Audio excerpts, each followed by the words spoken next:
Part 2 na ng ating wheat beer series at today, hihimayin natin ang gold standard at ang OG ng Bavaria, Germany, ang Hefeweizen. Hefe meaning yeast at Weizen meaning wheat. Dito, ang yeast ang bida at ang history punong-puno ng drama. Welcome to Learn Alak! Alam niyo ba na noong taong 1516 ipinasa ang Reinheitsgebot o ang German Purity Law? Sabi sa batas na 3 ingredients lang ang pwedeng gamitin sa paggawa ng beer. At yan ay tubig, barley at hops. So, technically, bawal gumamit ng wheat at bawal gumawa ng wheat beer noon. Pero bakit?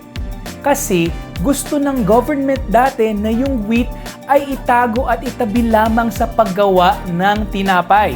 Pero dahil sa sobrang sarap ng style ng paggawa ng beer na to, yung mga royalties ng Bavaria, gumawa sila ng mga special exception, di ba? Ginamit nila yung powers nila para makagawa pa rin sila ng wheat beer. Kaya nga sinasabi nila na wheat beer used to be the beer of the royalties before it became accessible to the mass market.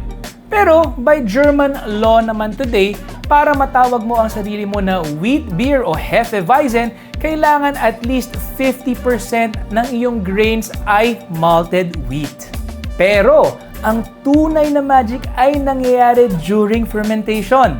Gumagamit kasi ang mga Germans ng specific yeast strain na gumagawa ng 2 chemical compounds. Ang mga chemical compounds na to ay isoamyl acetate.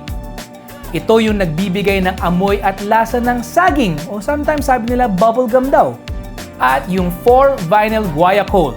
Ito naman yung nagbibigay ng spicy kick na parang clove. Uulitin ko walang prutas o hinahalong pampalasa sa paggawa ng beer na to Talagang natural byproduct lang ng yeast ang mga flavor notes na nakukuha natin like banana and clove. So, anong nagagawa ng 2 chemical compound na to? Nabibigyan niya tayo ng vibe na rich, fluffy, and unapologetically bold. You can actually see in the appearance that it's actually golden yellow at sobrang cloudy dahil sa yeast at high protein content. On the palate naman, you actually get a creamy mouthfeel na parang kumakain ka ng liquid bread. And for the finish, it's a bubbly and an effervescent feel that you get because of the very high carbonation. So, from royal ban to global classic, yan ang Hefeweizen from Germany.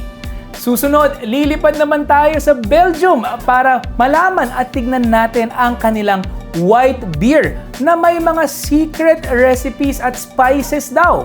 So, tutok lang kayo dito sa Learn Alak because we have a lot to learn.